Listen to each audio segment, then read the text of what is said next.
Greetings, John from Boltons Bits here. Just going to take you through assembling one of the LMS Nichols pattern signal arms from my BB7-12 fret. Okay, as you can see, this is etched from nickel silver. It's in 3 parts and it has the correct folded over flange, just like the prototype does. It's not difficult, I'll take you through it. I've taken off the 3 components that make up the signal arm, trimmed them up, and they're ready to be formed and soldered together on an axle of 1mm rod.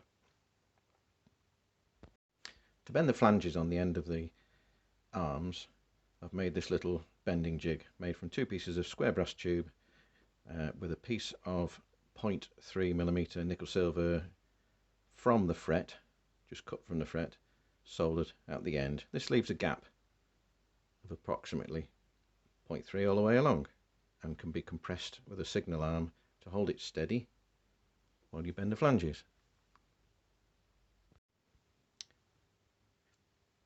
Take the blade of the arm, slide it into the previously made folding slot and align the edge of the half etch with the surface of the bending jig. With the jig clamped firmly in the vise, double check that it's still in alignment on the top of the jig. Use another piece of metal, anything will do that's flat and square, and drag the flange over. Repeat with the other side and then pull that out. Next job on the list is to punch the rivets out from this side. With the rivet or bolt heads punched out, you get a bit of extra detail, a bit of extra relief on the front of the arm that looks quite good. Now to assemble it. Same thing is done with the spectacle plates. They're just pushed out from the other side. Other thing to note is an arm stop. This is folded out from the front surface out about approximately 90 degrees.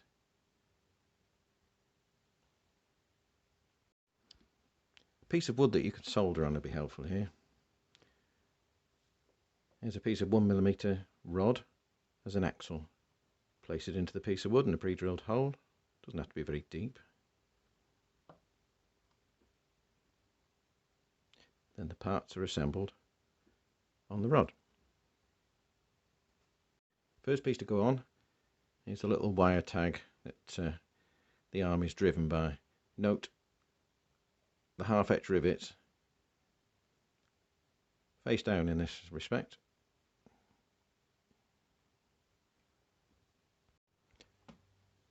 Next on goes the arm blade,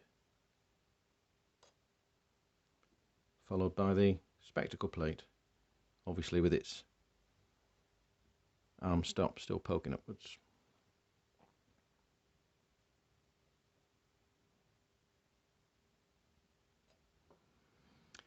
Align all the pieces, making sure that the spectacle plate itself is inside the folded flange,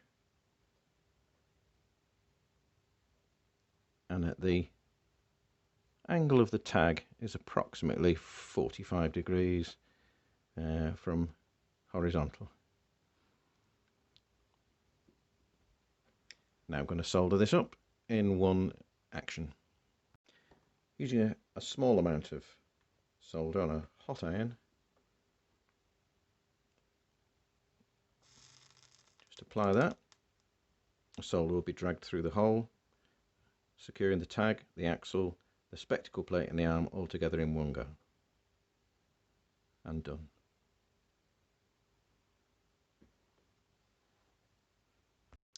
Keep the solder application to a minimum because you don't want too much solder leaching into these recesses. These recesses here are to receive the pre-cut coloured lenses which I'll supply with the etch.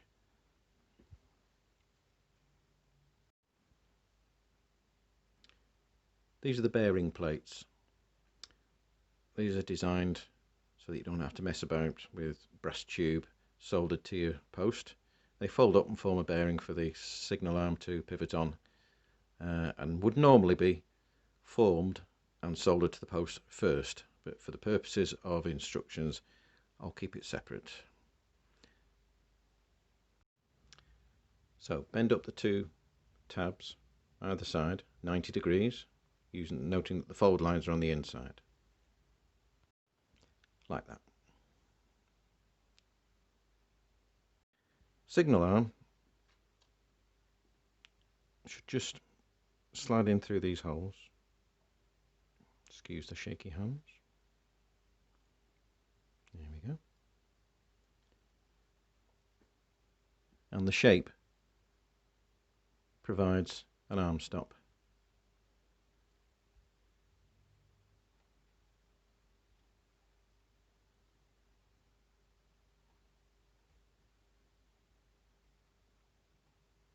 There we go.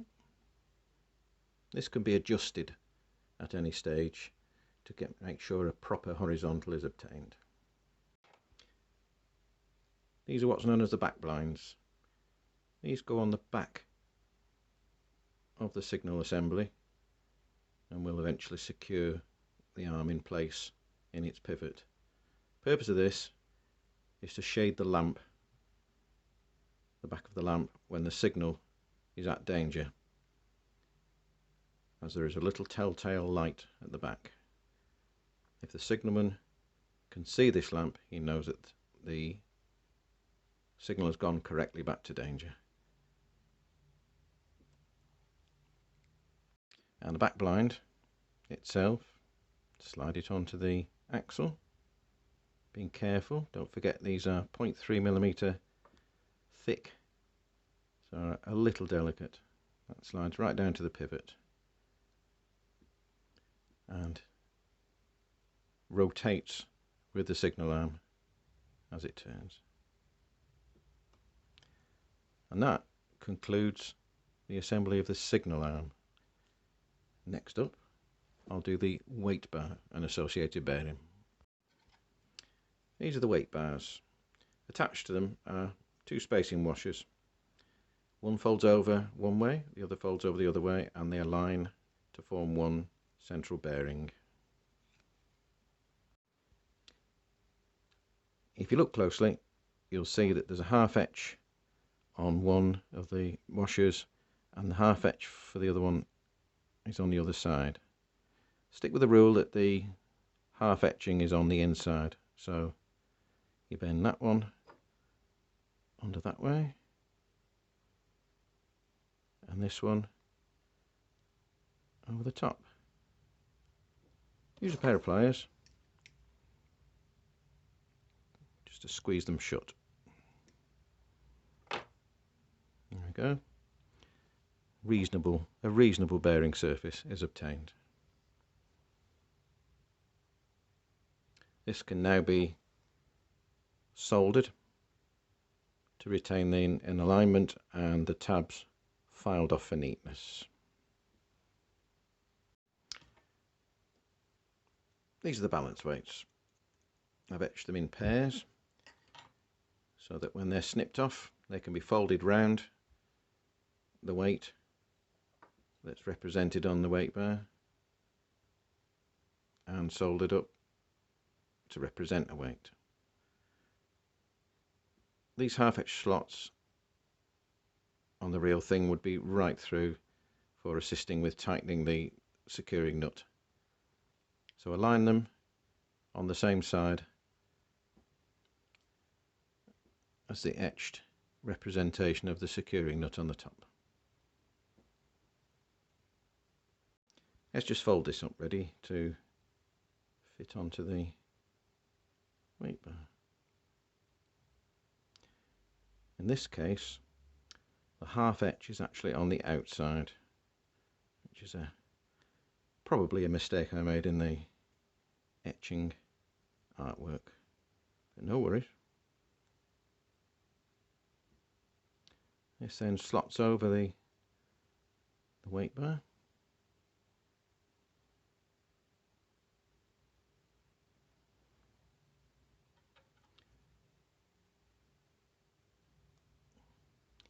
And that can be held steady with a pair of tweezers or pliers and a soldering iron run round the edge to secure in position.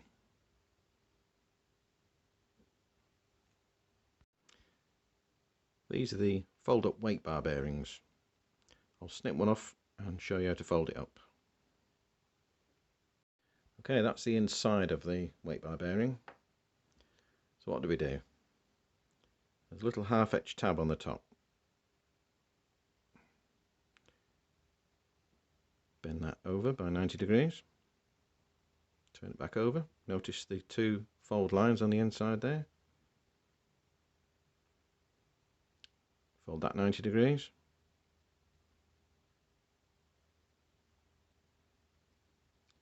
And that one 90 degrees. Until eventually the little half etch tab at the top will just locate in the hole. Just slide it through.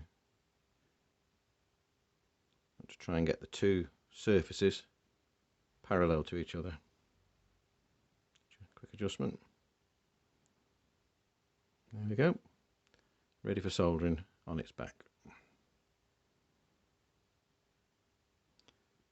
Just pop a little solder in there and that will secure it.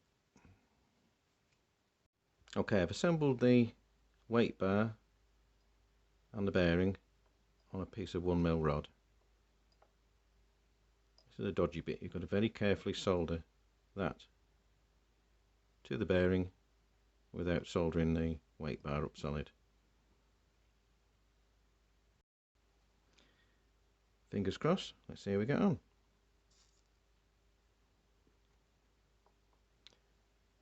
Okay, let's see how we've managed. There we go. That's working fine.